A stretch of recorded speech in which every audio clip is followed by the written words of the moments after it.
Alors c'est important pour nous d'être présents aujourd'hui au colloque Réhabilité Durable parce que le sujet de la réhabilitation passera forcément pour nous par un sujet de durabilité. Donc on veut pouvoir, à notre niveau, dans notre production immobilière, pouvoir répondre aux enjeux de la lutte contre le dérèglement climatique, la limitation de la consommation des ressources naturelles et puis dans la mise en avant de la biodiversité dans les projets immobiliers.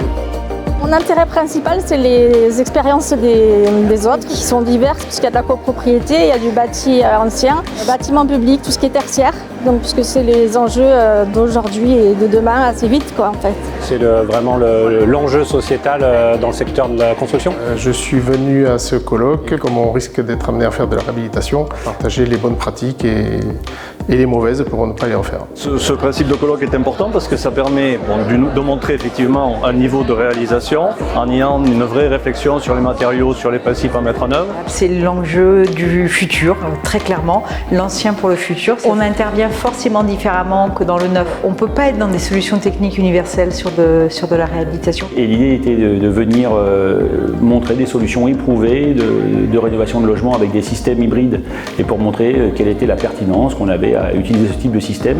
Tout part de la vision globale du bâtiment et de la conception, la configuration du chantier, les enjeux du bâtiment. On est pour la première année sponsor d'un atelier, donc l'atelier sur la rénovation énergétique.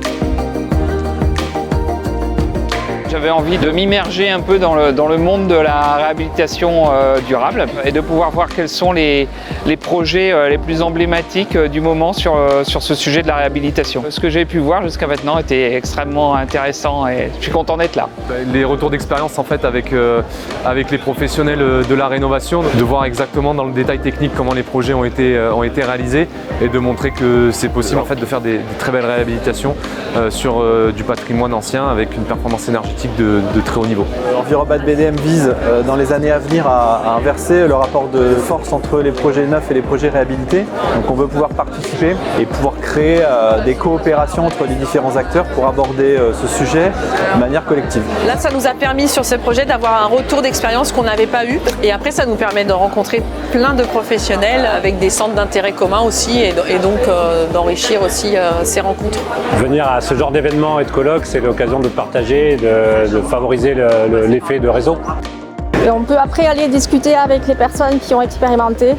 Et c'est vrai que c'est de plus en plus important dans les chantiers, faire le lien entre la conception et la réalisation. C'est intéressant de voir des gens de différents horizons, je pense, sur ce genre de sujet qui permet de s'ouvrir l'esprit. Le panel est assez hétérogène. Parfois, on discute avec des gens qu'on n'a pas vraiment l'habitude de croiser, donc pour nous, c'est hyper intéressant. Et c'est plus riche de finalement confronter nos points de vue. Et puis c'est un vrai succès, du coup, c'est cool. Et j'ai vraiment vu des présentations très intéressantes aujourd'hui. On voit que ces thématiques commencent à monter en charge et à intéresser le plus de monde possible. Je pense qu'il faudra renouveler ça à l'avenir. Et je pense que c'est vraiment une bonne formule en fait. Il y a une grande réussite sur cette journée, ça c'est clair. Donc oui, j'ai l'impression que c'est quand même une opération très réussie.